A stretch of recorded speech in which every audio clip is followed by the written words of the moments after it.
O Senhor esteja convosco. Ele está no meio de nós. Proclamação do Evangelho de nosso Senhor Jesus Cristo, segundo São Lucas. Glória a vós, Senhor. Naquele tempo, disse o Senhor: ai de vós, porque construís os túmulos dos profetas. No entanto, foram vossos pais que os mataram. Com isso, vós sois testemunhas e aprovais as obras de vossos pais, pois eles mataram os profetas e vós construís os túmulos. É por isso que a sabedoria de Deus afirmou: eu lhes enviarei profetas e apóstolos, e eles matarão e perseguirão alguns deles, a fim de que se peçam conta a esta geração do sangue de todos os profetas, derramado desde a criação do mundo, desde o sangue de Abel até o sangue de Zacarias, que foi morto entre o altar e o santuário. Sim, eu vos digo, serão pedidas contas disso a esta geração. Ai de vós, mestres da lei, porque tomastes a chave da ciência. Vós mesmos não entrastes e ainda impedistes os que queriam entrar. Quando Jesus saiu daí, os mestres da lei e os fariseus começaram a tratá-lo mal e a provocá-lo sobre muitos pontos. Armavam ciladas para pegá-lo de surpresa por qualquer palavra que saísse de sua boca. Palavra da salvação. Glória a vós, Senhor.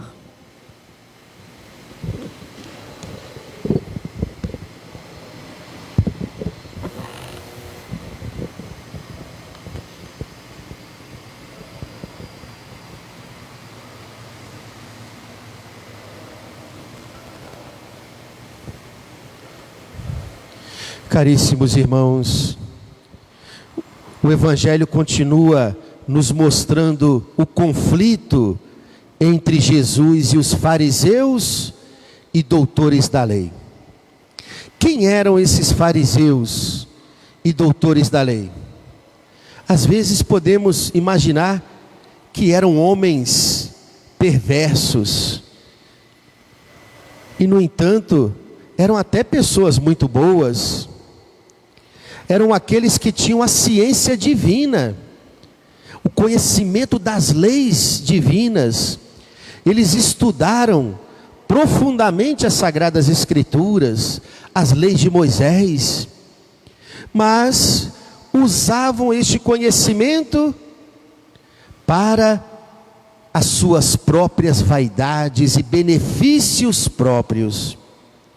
Usavam seus conhecimentos, sobretudo, para julgar as pessoas e excluir aquelas que eles achavam que não eram dignas da salvação de Deus, porque não observavam os preceitos religiosos como eles observavam de forma minuciosa. Eram incapazes de usar os seus conhecimentos sagrados para olharem para si mesmos, julgarem a si mesmos, a fim de buscar uma verdadeira conversão. Eram mestres em julgar os outros e condenar, mas não eram capazes de julgar a si mesmos e reconhecer as suas próprias misérias. É um perigo para todos nós e uma grande tentação. Nós que também buscamos conhecer a ciência de Deus, seus mandamentos, sua palavra, a doutrina de Cristo, e podemos correr o risco de achar que só porque somos grandes conhecedores da ciência de Deus, e assim já temos a salvação garantida. E o que é pior, passarmos a nos colocar como superiores aos outros, que não têm uma observância religiosa como nós temos. E assim podemos cair no pecado de viver julgando e condenando aqueles que achamos que não são fiéis a Deus como nós procuramos ser. Hoje a igreja celebra uma de suas maiores santas, doutora e gigante na vida espiritual. Se não houvesse uma Santa Teresa de Jesus, Deus tinha que fazer surgir uma, porque a igreja estaria em falta. Santa Teresa de Jesus, né? Também conhecida como Teresa d'Ávila, não podemos confundi-la com a Santa Teresa do Menino Jesus, que também é chamada Santa Teresinha. Essa é a Teresona, até porque fisicamente era bem forte, né? Mas Teresona também porque foi uma gigante na vida mística, na vida espiritual. Nascida em Ávila no século XVI, na Espanha, proclamada doutora da igreja pela riqueza dos seus escritos e da sua espiritualidade. Aos 20 anos de idade entrou para o convento do Carmelo em Ávila. E ela mesmo conta em seus escritos, principalmente a sua obra autobiográfica chamado O Livro da Vida. Foi o primeiro livro que ela escreveu, a pedido de sua madre superiora. E ela fala nesses escritos que no começo da sua vida religiosa, viveu anos num profundo relaxamento espiritual, de muito apego às criaturas e aos seus parentes mais próximos, que viviam visitando ela, até porque era da mesma cidade o convento, viviam visitando ela no convento e na sala de hospedagem, ficavam horas e horas em muitas conversas que Santa Teresa dizia que eram conversas destrutivas para a sua própria vida espiritual. Olha como o demônio pode usar até de pessoas muito próximas de nós, hein? Para nos atrapalhar em nosso caminho de conversão. Santa Teresa falou que viveu anos assim, como uma religiosa que rezava sem fervor, que levava uma vida espiritual tíbia, morna espiritualmente, até que um dia Jesus concedeu a ela uma graça especial. No corredor do convento, ela viu um menino correndo de um lado para o outro. E é claro, primeira coisa que ela se perguntou: como essa criança veio entrar aqui no convento? Será que alguma família a trouxe e ela conseguiu entrar no nosso claustro, que era um lugar onde só as religiosas entravam? O menino se aproximou de Teresa e perguntou: quem é você? Teresa respondeu: eu sou Teresa de Jesus. Era assim que Santa Teresa era chamada no convento, né? Ainda não santa, né? Não reconhecida na sua santidade, mas a chamavam de Teresa de Jesus. E ela perguntou: e você, menino? Como é que você entrou aqui? Quem é você?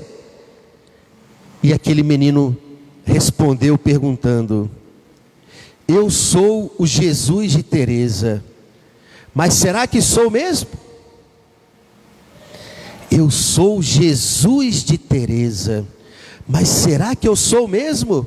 Jesus estava perguntando para ela através daquela criança: será que você pertence mesmo a mim? Será que você me tem mesmo como seu Senhor e Salvador? A partir dessa experiência, Teresa percebeu que vivia longe do coração de Deus. Não estava sendo de verdade a Teresa de Jesus, como a chamavam. E ela fala que foi inflamada naquele momento pelo amor de Deus.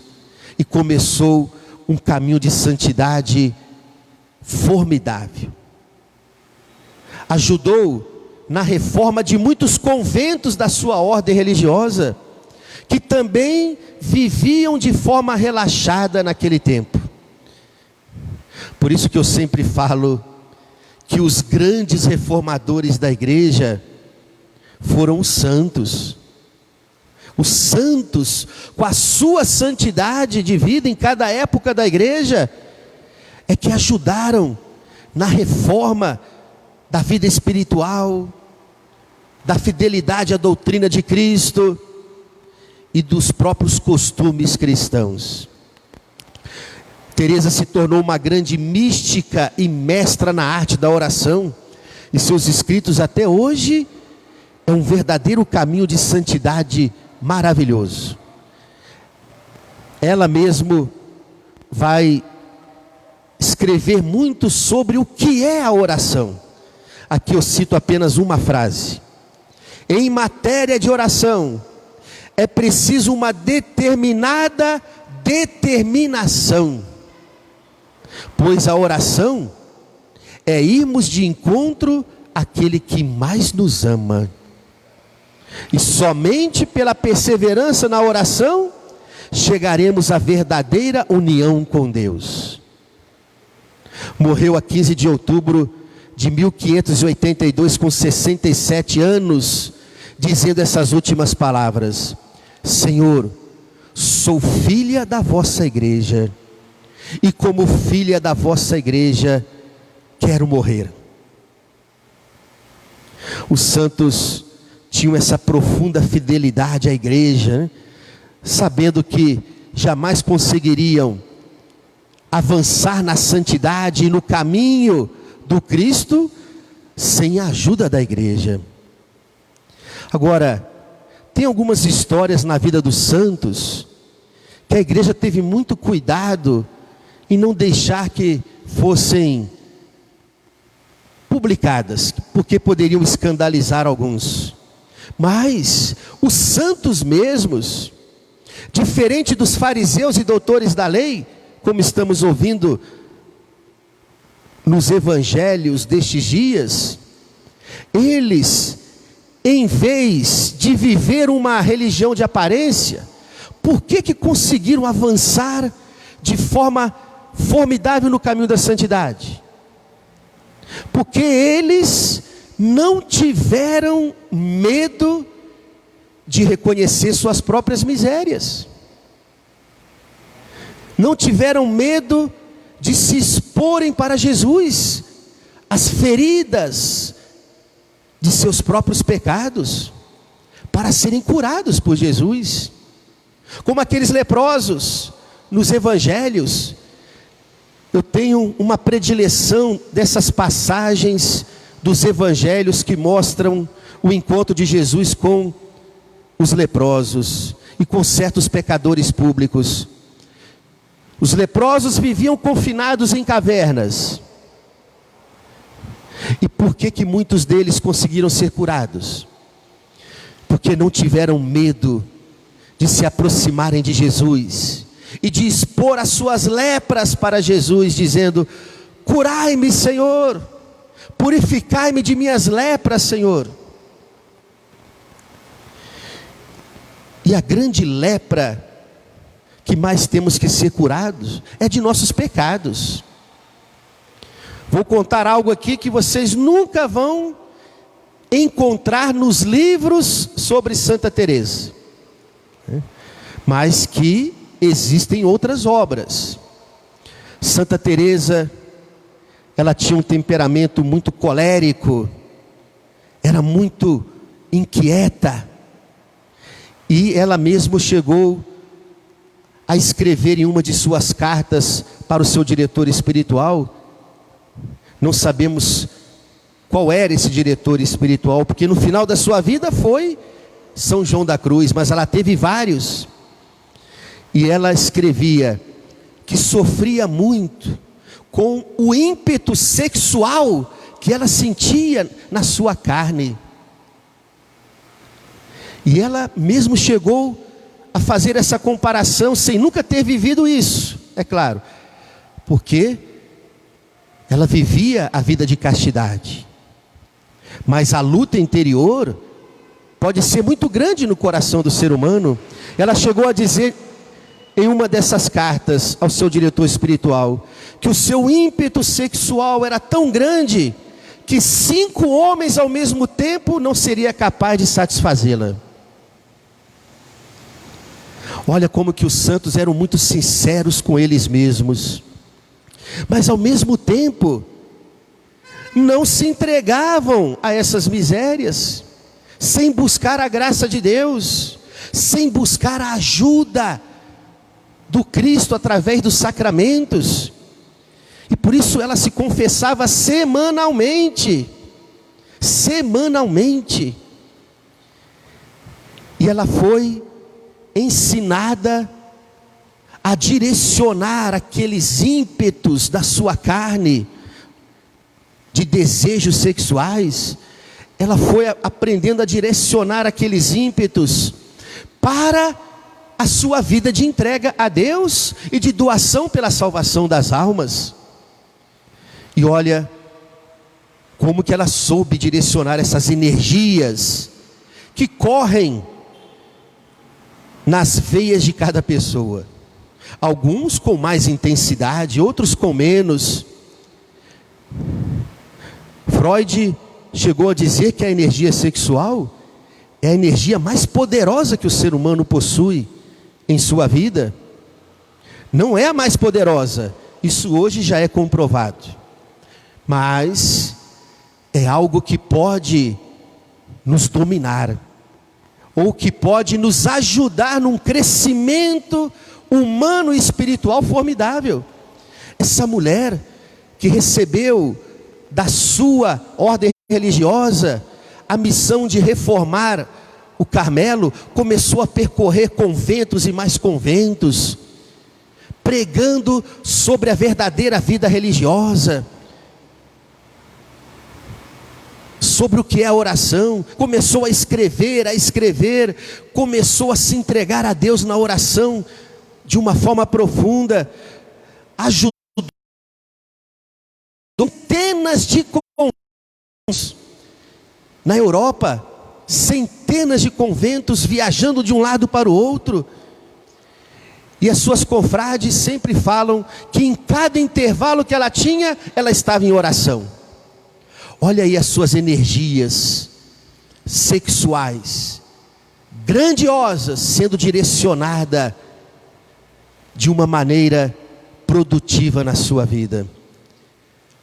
Se tornou essa gigante na fé, na santidade e na vida de oração. O segredo dos santos foi este: não ter medo de expor as suas misérias para o Cristo, médico dos médicos. A busca do autoconhecimento, queridos irmãos, é o primeiro passo para a nossa conversão. Se nós não conhecermos a nós mesmos, nossas misérias, nossas fraquezas, nós dificilmente vamos deixar Cristo agir em nossa vida como Ele quer agir. Por isso, Santa Teresa nos ensina: o caminho da perfeição cristã começa pelo autoconhecimento, e esse autoconhecimento se dá a partir do momento em que a gente busca essa união com Deus pela oração. Olha o quanto é maravilhoso. Deus nos torna conhecidos a nós mesmos. Deus nos dá a nós, a nos conhecermos a nós mesmos. Quando buscamos essa vida de união com Deus de uma forma profunda. Na principal obra que Santa Teresa escreveu, chamada Castelo Interior, ela fala como se dá a vida espiritual de um cristão para chegar na perfeita contemplação de Deus? E ela usa uma imagem de um castelo, e dentro desse castelo tem várias moradas. Aqui eu vou resumir de forma breve a riqueza do ensinamento desta mulher, desta santa, desta gigante na vida espiritual. E a gente pode examinar em quais moradas nós estamos. A primeira morada, Santa Teresa fala, é quando você acaba de entrar no castelo. É o castelo interior do nosso coração, hein? Quando você entra no castelo. E quando é que se dá isso? Quando a pessoa faz aquela experiência inicial, mais profunda, do amor de Deus em sua vida. É quando a pessoa percebe que foi ferida pelo amor de Deus, e ela começa a olhar para o crucificado de uma forma diferente. Ele se entregou por amor a mim. É a primeira morada. Não existe o primeiro passo para a santidade se a pessoa não faz essa experiência do amor de Deus. Isso pode se dar numa missa, num retiro espiritual, pode se dar através de um louvor, ou através de um momento de oração, num certo grupo, uma misteriosa em acontecimentos da vida da pessoa. Mas é o primeiro passo, quando você sente uma ferida de amor se abrindo no seu coração. É o Cristo crucificado te tocando de uma forma mais profunda e dizendo: foi por amor a você que eu me entreguei. Teresa fala que não basta ficar nessa primeira morada. E a segunda morada é quando a pessoa já começa a desejar uma conformidade de vida à vida do próprio Cristo. Quando ela começa a desejar uma conversão, quando ela começa a sentir a dor de pecar, mas ainda está muito presa aos prazeres da carne, está muito presa aos seus pecados, está muito presa às criaturas deste mundo. E por isso é preciso avançar na vida de união com Jesus para chegar à terceira morada. A terceira morada é quando a pessoa já começa a sentir o Espírito Santo agindo de uma forma mais profunda no seu coração, e essa pessoa começa a sentir a dor de pecar, a dor de ofender a Deus. Ela não consegue mais pecar e ficar como pecados. O pecar para essa pessoa, principalmente o pecado grave, ainda na terceira morada, o pecado grave é o único que mais incomoda esta alma, mas essa pessoa já começa a sentir uma grande dor de ofender a Deus, e por isso ela avança no caminho da santidade, para chegar à quarta morada. A quarta morada é quando essa pessoa, essa alma, começa a desejar somente o que Deus deseja, a querer somente o que Cristo quer, e até os pecados veniais. Sabe, os pecados veniais que a gente costuma falar na nossa falta de uma conversão mais radical, que são os nossos pecadinhos do dia a dia, Padre. É os pecados do dia a dia que sempre vai nos acompanhar. A quarta morada, essa pessoa já cresceu tanto na santidade, que até os pecados veniais lhe causam uma profunda dor na alma. Até os pecados veniais são como ofensas terríveis contra aquele que ama. E por isso a alma deseja sair dessa morada e chegar na quinta morada,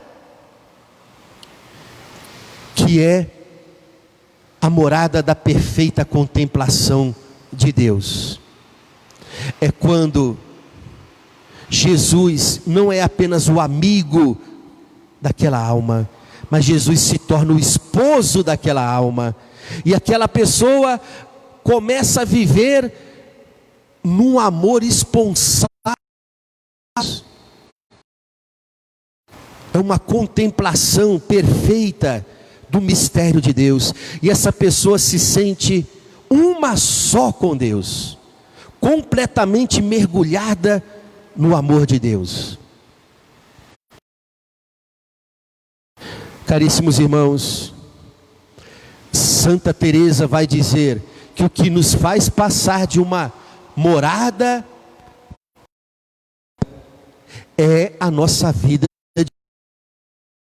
é a Jesus, e ao mesmo tempo o autoconhecimento de nossas próprias misérias.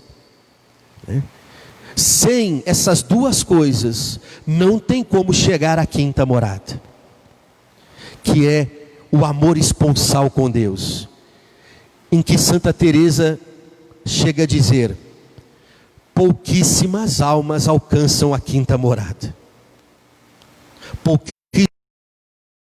Mas é possível. A porta dessa quinta morada está aberta para todos.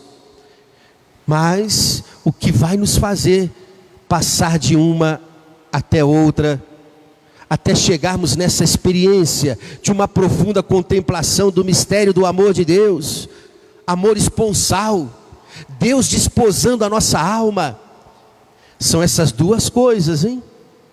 A nossa vida de oração, que deve crescer cada vez mais, numa união cada vez mais profunda com Deus, e o autoconhecimento, o reconhecimento das próprias misérias.